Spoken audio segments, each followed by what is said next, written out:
Hello everyone, this is Wendy with Winds of Change Ministries. I am currently on the outskirts of a national park, and they had a little parking area that was, I'm still a few miles from the main park. This is a large protected area. But anyway, I decided to stop and just kind of check out this parking area, and I saw this plaque here and it introduced an interesting topic. So I'm on the Natchez Tres Parkway, and this gentleman right here his name is Levi Colbert, and Itawamba Minko, which means bench chief. All right, now this guy right here, he was half Chickasaw and half Scottish. Now, I have Scottish in me, and I also have Native American, and so it's my roots go way back, and we'll be talking about that in future videos. But you wouldn't know that I have Native American in me because I burn so easily. But I am 1/16 Native American. I have 1/32 Blackfoot and 1/32 Cherokee. That is, but I'm mostly Caucasian.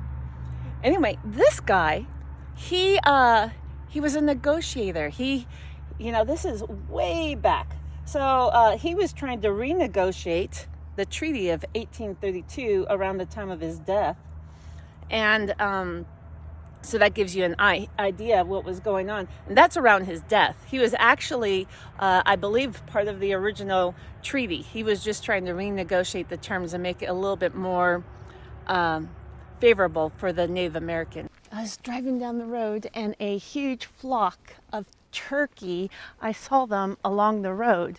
So I'm trying to get back to where they were. I don't know if you can see them out there. Do you see them? They're running. We've got 1, 2, 3, 4, 5, 6, 7, 8, 9, 10, 11, 12, 13, 14, 15, 16, 17. 17 out there. Right there. 17. They've stopped now. They're looking at me like, what the heck are you doing? 17 wild turkey on the side of the road. Do you see that deer? As I approached Tishomingo State Park on January 29th, I had no idea what would be the main topic of this video. But I felt like God wanted me to trust in Him, that He would provide a topic. When I went to the information center, I asked what the name Tishomingo meant. I was told that Tishomingo was a Native American chief whose name meant speaker of the leader. I thought, that's strange. If a chief's name is speaker of the leader, then the leader must be the Great Spirit. And so, in a way, this chief was similar to a prophet, someone who speaks for God. Have you ever wondered why Native American chiefs have feathers in their headdresses? It symbolizes their connection with the Great Spirit. And so it's as if the chief is a puppet or mascot for the Great Spirit. I am currently in Tishomingo State Park, which is in the northeastern quadrant of Mississippi. And this is a very beautiful little dam in the background with a bridge going over it and a small creek. And just behind me on this side is a log cabin that was made in the 1800s, and it's got the square logs with the cement chinking. While at the state park, I noticed that there was signs saying Bear Creek this and Bear Creek that. This reminded me of a dream that I had a few years ago, where God showed me that He was using me as His mascot. In the dream, I was a teenage girl in Russia at an all-girls boarding school. And there was a den mother who took care of us. And our ages ranged from early childhood to graduation age, 18. Vladimir Putin was coming to our school because he was looking for a wife, okay? His future wife. Anyway, everyone was nervous. Now, in this dream, I was only 14, so I was a lot younger than a lot of the girls. I was unlike most of the girls because I was running around with this weird bear hat on my head. Okay, so it completely covered my head except for my face. It had the little bear ears and everything. I knew that I was wearing some kind of a weird bear hat with my natural face. I looked in the mirror and I knew what I looked like, and I was like, ooh, I look weird. No one else was wearing anything like this. So I went to take this hat off, and when I did, I saw my hair underneath, and it was a mess. And I knew that Putin was coming, so I decided not to take off the hat and just look silly. So anyway, when Putin arrived, I saw him sitting in the nursery with some children. He had a little girl sitting on his lap, and I was on the ground growling like a bear in front of them. And the little girl was laughing and giggling as she sat on Putin's lap. We were all having a great time. And so I was down on the floor, crawling around, growling, rawr, rawr, like that. And as I approached the little girl to pretend like I was going to eat her leg, she pulled off my hat. And I knew that my hair was a mess. And I was so embarrassed. I was so embarrassed by my hair. And Putin told me, he said, "You're still beautiful to me." So anyway, I put the hat back on, and that was the end of that scene. In the next scene, now remember, this is a school for girls, but it's actually a spiritual school, okay? And me being in with the little kids was showing that I was teaching children that basically the basics of spirituality, of religion. And that's what that was, okay? In the next scene, it represents a different part of the training necessary to become an elite spiritual warrior. And so in this scene, I was the youngest. It was my first time doing an obstacle course. I was at the end of the line, and I got to see all these other older girls do this obstacle course. So here's what it looked like.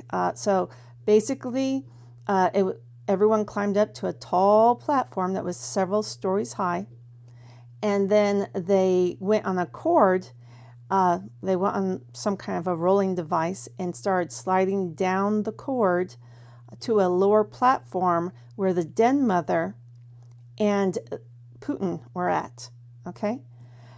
Except for what they had to do was they went face first, they went frontward to begin with, but when they got to the mid part of this descending cord, they had to turn around and land backwards. So I got to see these girls, there were several girls, and I got to see all of them do it before me, and it was my turn to go, and I had never done it before. I was a little bit nervous, but I had several examples ahead of me. Anyway, here I went. So I started sliding down that cord, and when I got to the halfway point, I turned around. And now in this dream, I was both inside myself and outside of myself. I had extrasensory perception, okay? I could sense my surroundings. Anyway, and I saw, even though I was going backwards, I saw Putin purposely step in front of me to cushion my landing, just in case just in case I tripped and fell as I hit that platform. So he was showing kindness to me, okay? And he was going to catch me if necessary. In the next scene, there were two girls that were trying to get Putin's attention, one after another. But there was three girls there. Two were older and then me. But even though the girls were trying to, get his attention, he didn't have any interest in them at all. He only had eyes for me. Only me. And I was knelt down. He was sitting in a chair. They were trying to get his attention. I was knelt down by his side, and he completely ignored them. And all he wanted to do was look down at me as I looked up at him. And anyway, after a while, he told me, soon it will be your turn. And that was pretty much the end of the dream, okay? Well, there was one last scene. I was in the dorm area with a girl my age, and she was bragging about how she thought that she should be Putin's wife because she had come from a really great family. And just because she came from a really great family, she felt that she deserved to be Putin's wife. And however, I knew that she was full of it because he had already expressed his affection to me, and that that he had favoritism towards me. And so I had no doubt that he was going to choose me when it was my turn. Now, this was several years ago, and my spiritual warrior skills have increased. Now, let me tell you what happened. That was a very strange dream. I did not understand it at the time. But I did know that Putin in this dream represented, Jesus, Yahushua, right? It represented, the divine masculine nature of God. And that's what I knew. A couple of weeks later, a person commented on one of my videos and asked me a riddle. And I didn't know. I just candidly said, I don't know. And his response, I had a Mandela effect, and the response magically replaced the question. Okay? I'm not going to tell you the question, and I'm not going to tell you the answer. All I can tell you is it was very strange, and it got my attention. And what really, really, really got my attention was the fact that it was his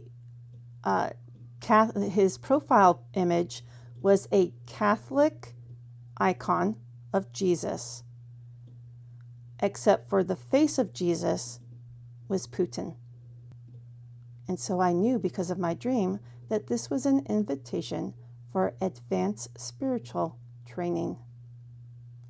And so I followed the rabbit trail of this guy, who happened to be a Russian, and I learned as much as I could from him, because I knew that I was going into the advanced spiritual training in preparation to be a mascot for God.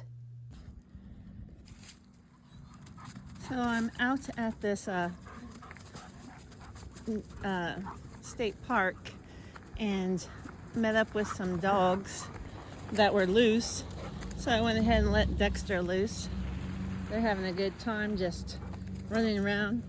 This is the first time he has been, just today, he has been untethered since we've been on this trip.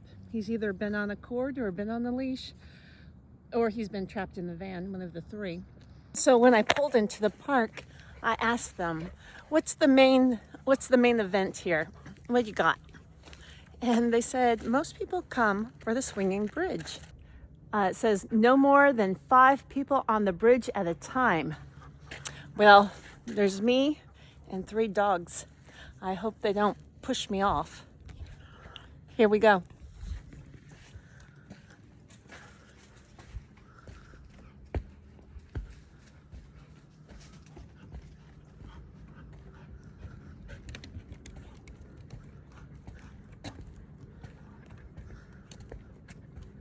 Well, I do feel some bounce. Not too bad though.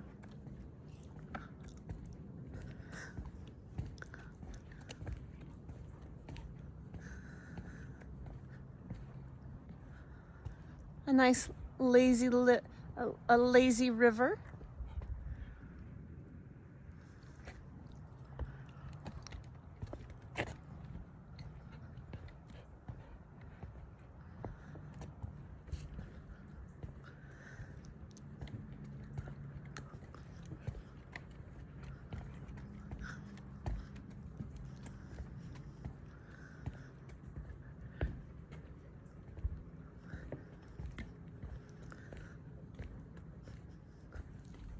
Well, that was kind of fun. I think I'll turn around and do it again. Okay, so I'm going to climb the stairs, going all the way up there, and do my flag routine up on that little platform over there. I'll count them and I'll let you know how many stairs are up there. Now, yesterday I actually had to climb 110 steps to get out of the caverns. These aren't as steep. Let's see. So you can see the angle is about 25-degree angle. That's nothing. Yesterday is like an 85-degree angle. It was insane. And yes, it was definitely breathtaking. But I'll count these steps and let you know how many there are. Well, I counted 92 steps, and it led me to this cave. When I first arrived at Tishomingo State Park, I had no idea what I was going to talk about. But as events unfolded, it's clear that God wanted me to explain how He is using me as a mascot for such a time as this. Just like He used Queen Esther to negotiate terms for her people, He is using me to negotiate better terms for my people. God wants me to help people cross over the bridge and climb the stairway to heaven. My name is Wendy, and it's a great name.